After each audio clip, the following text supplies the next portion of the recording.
મોરબી જિલ્લામાં ફરી એકવાર ચકચાર મચી ગઈ છે. ભાજપના મહામંત્રી તપન દવે જ્યારે પોતાના પરિવાર સાથે સોમનાથ મહાદેવના દર્શન કરીને અને ધ્વજારોહણ કરીને પરત ફરી રહ્યા હતા ત્યારે રસ્તામાં સોમનાથથી આવતા પહેલા વેરાવળ ટોલ નાકા ખાતે તેમની પર હુમલાની ઘટના બની હતી.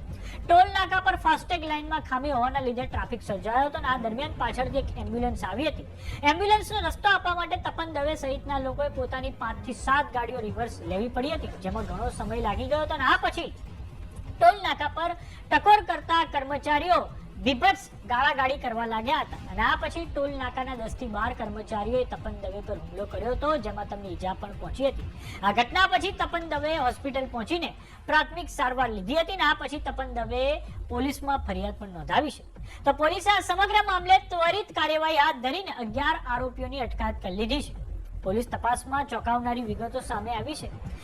જૂનાગઢ જિલ્લાને ગૌરવ અપાવતી એકમાત્ર સંસ્થા શ્રી પાર્થ એકેડમી, જ્યાં શિક્ષકો તેમજ ટ્રસ્ટીના મને એક જ સૂત્ર માટે છે કટિબંધ: શિક્ષણ દ્વારા શ્રેષ્ઠતા. અહીંના કાર્યક્ષેત્રની વાત કરીએ તો કેજી થી ધોરણ 10 અને 11-12 આર્ટ્સ કોમર્સ. ભાઈઓ માટે ધોરણ 5 થી 12 માટે હોસ્ટેલ સુવિધા છે ઉપલબ્ધ અને આજુબાજુના ગામડામાંથી વિદ્યાર્થીઓને આવવા જવા માટે બસ સુવિધા તો ખરી જ. તો આજે જ એડમિશન માટે સંસ્થાની મુલાકાત જરૂરથી લો. મૂળ ગોરેજ, વલ્લભગઢ, માંગરોળ કિશોદ હાઈવે, તાલુકો માંગરોળ, જિલ્લો જૂનાગઢ. Mobile number 87 118 181 82.